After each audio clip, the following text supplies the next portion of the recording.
आज हम लोग पढ़ेंगे मीन डेविएशन के कुछ प्रैक्टिकल क्वेश्चंस। सबसे पहले हम लोग ये ज्ञात करेंगे कि समांतर माध्य के द्वारा माध्य विचलन कैसे ज्ञात किया जा सकता है। जैसा कि आप लोगों को पिछले वीडियो के अंतर्गत ये बताया गया था कि माध्य विचलन की गणना तीनों प्रकार के माध्यों से की जा सकती है, यानी कि समांतर माध्य से, मध्यका से और बहुलक से। आज हम लोग सबसे पहले व्यक्तिगत श्रेणी के अंतर्गत माध्य विचलन की गणना करेंगे। सबसे पहले समांतर माध्य के द्वारा माध्य विचलन कैसे ज्ञात किया जाता है जबकि व्यक्तिगत श्रेणी हो। देखिए, ये इस प्रकार से सीरियल नंबर दिया हुआ है 1 से लेकर के 8 तक, और ये पद दिए हुए हैं, 5 पद मूल्य दिए हुए हैं, 5, 9, 12, 16, 20, 25, 31 और 34। तो चूंकि व्यक्तिगत श्रेणी है तो इसमें पद मूल्य ही महत्वपूर्ण होते हैं, और इन पद मूल्यों का जोड़ जो है वो 152 आएगा, 152 आएगा। तो व्यक्तिगत श्रेणी के अंदर समांतर माध्य निकालने के लिए पद मूल्यों का योग बटे पद मूल्यों की संख्या, यानी पद मूल्यों का योग कितना है 152 और पद मूल्यों की संख्या कितनी है 8। तो x भार बराबर sigma x divided by n, यानी 152 डिवाइडेड बाई 8 हो जाएगा। तो कितना हो गया 19, यानी समांतर माध्य जो होगा इस श्रृंखला का वो कितना होगा 19 होगा। अब हम लोग समांतर माध्य से विचलन निकालेंगे और उसका क्या करेंगे, हम मॉडुलस करेंगे। मॉडुलस का मतलब यहाँ पर ये जो दो लाइनें दी हुई है पास में, ये लाइन और ये लाइन, इसका अभिप्राय ये है कि यहाँ पर हम लोग प्लस और माइनस का ध्यान नहीं रखेंगे। तो देखिए समांतर माध्य कितना आया 19, तो ये होगा x माइनस एक्स भार। x क्या है ये, तो 5 माइनस 19 बराबर -14 होगा, लेकिन चूंकि प्लस माइनस का ध्यान नहीं रखना है इसलिए हमने यहाँ पे क्या लिख दिया 14। 9 माइनस 19 -10 होगा तो हमने 10 लिख दिया। 12 minus 19 7, 16 minus 19 3, 20 minus 19 1, 25 minus 19 6, 31 minus 19 12, 34 minus 19 15 हो गया। चूँकि प्लस और माइनस का ध्यान नहीं रखना है इसलिए ये सारी संख्याएं प्लस में हो गई, माइनस में बिल्कुल भी नहीं रहेगा। इसका हमने जोड़ कर लिया, ये जोड़ आया आपके 68 के बराबर है। जोड़ कितना आएगा 68 के बराबर आएगा। अब समांतर माध्य से माध्य विचलन का फॉर्मूला, समांतर माध्य से माध्य विचलन का फॉर्मूला हम यहाँ लिखेंगे, वो होता है sigma modulus x minus x bar divided by n। तो ये है x माइनस एक्स बार और मॉडुलस हो गया ये, और इसका हम जोड़ करेंगे तो वो क्या हो जाएगा sigma modulus x minus x bar. तो ये कितना है 68 है, तो 68 डिवाइडेड बाई n, n बराबर कितना है 8। तो 68 डिवाइडेड बाई 8 बराबर क्या हो गया 8.5 हो गया, यानी समांतर माध्य से माध्य विचलन कितना हो गया 8.5। अब इसका ये तो हो गया इसका निरपेक्ष माप। अब हम इसका करेंगे सापेक्ष माप की गणना करेंगे। सापेक्ष माप का मतलब समांतर माध्य से माध्य विचलन का गुणांक क्या है, यानी coefficient of mean deviation from x bar. Coefficient of mean deviation from x बार, समांतर माध्य से माध्य विचलन का गुणांक। तो माध्य विचलन का गुणांक ज्ञात करने का फॉर्मूला क्या है, माध्य विचलन डिवाइडेड बाई x बार। माध्य विचलन md mean deviation divided by क्या होगा x बार। मीन डेविएशन कितना आया 8.5 और x बार कितना है 19।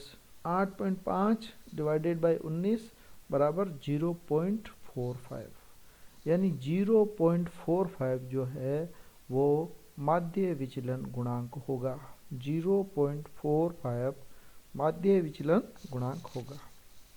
इसी प्रकार से ये समांतर माध्य से माध्य विचलन हुआ। इसी प्रकार से हम इसी सीरीज का मध्यका से भी माध्य विचलन निकाल सकते हैं। मध्यका से माध्य विचलन निकालने के लिए सबसे पहले हमको मध्यका निकालनी पड़ेगी। जैसे कि इसके अंदर हमने समांतर माध्य निकाला, तो इसके अंदर क्या करना पड़ेगा, हमको सबसे पहले मध्यका निकालनी पड़ेगी।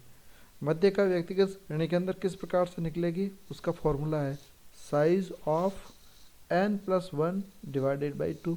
व्यक्तिगत श्रेणी है तो n+1, खंडित श्रेणी है तो n+1 और सतत श्रेणी है तो क्या हो जाएगा n/2। तो ये हो गया size of n+1 divided by 2 th item. n कितना है 8, नंबर ऑफ आइटम कितना है 8, तो 8 + 1 डिवाइडेड बाई 2 तो 9 हो गया, 9/2 यानी 4.5 आइटम। 4.5 आइटम का मतलब 4th item plus 5th item. तो 4th आइटम क्या है यहाँ पे 16, 5th आइटम है 20, तो 16 + 20 डिवाइडेड बाई 2 बराबर कितना हो गया 18। 16 4th आइटम और 5th आइटम क्या हो गया 20। 16 + 20 डिवाइडेड बाई 2 बराबर कितना हो गया 18, यानी 18। मध्यका का मान कितना हो गया 18। अब हमको क्या करना है, मध्यका से विचलन निकालना है। मध्यका से विचलन यानी x - m और ये मॉडुलस कर दिया, यानी इसमें भी प्लस माइनस का ध्यान नहीं रखना है। 5 - 18 बराबर हो गया 13, 9 - 18 बराबर 9, 12 - 18 बराबर 6, 16 - 18 बराबर 2, 20 - 18 बराबर 2, 25 - 18 बराबर 7, 31 - 18 बराबर 13, 34 - 18 बराबर 16। इस प्रकार से मॉडुलस है ये, इसमें प्लस माइनस का ध्यान नहीं रखा गया है। और अब इसकी जोड़ करेंगे तो वही वापस 68 आएगी। अब मीन डेविएशन फ्रॉम मीडियन निकालना अपने को।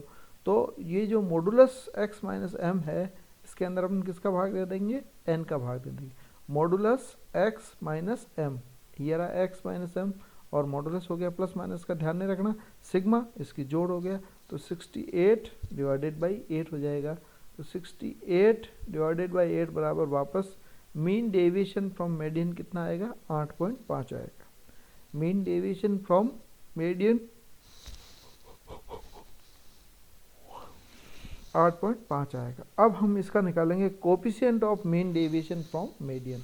वही वापस इस जैसे इसका कोफिशिएंट ऑफ मीन डेविएशन निकाला था, वैसे इसका भी अपन coefficient of mean deviation from median निकालेंगे। तो मीन डेविएशन फ्रॉम मीडियन मध्यका से माध्य विचलन डिवाइडेड बाय क्या हो जाएगा मध्यका। तो मीन डेविएशन फ्रॉम मीडियन कितना है 8.5 है और मध्यका कितनी है 18 है। तो 8.5 डिवाइडेड बाय 18 बराबर 0.47। इस प्रकार से हमने समांतर माध्य से माध्य विचलन और माध्य विचलन गुणांक तथा मध्यका से माध्य विचलन और माध्य विचलन गुणांक की गणना इस टॉपिक के अंदर हमने आज की है। अब देखिए इसके अंदर हम व्यक्तिगत श्रेणी के अंदर जेड से भी कर सकते हैं हम कि बहुलक से माध्य विचलन गुणांक, लेकिन चूंकि ये इसमें जो पद मूल्य दिए हुए हैं वो इस प्रकार से दिए हुए हैं और एक एक दिया हुआ है, तो इसमें बहुलक की गणना करना सही नहीं है। बहुलक की गणना तब होती है जब एक ही मूल्य बार बार आवर्ती आती हो, इसमें कोई भी मूल्य रिवाइज भी नहीं हो रहा है। तो ऐसी स्थिति में बहुलक से जो माध्य बहुलक जो निकलेगा इस सीरीज का वो न तो बहुलक सही होगा और न अगर बहुलक सही नहीं निकलेगा तो उसका जो बहुलक से जो माध्य विचलन होगा वो भी सही नहीं निकलेगा। बहुलक वाली सीरीज अलग तरह की होती है।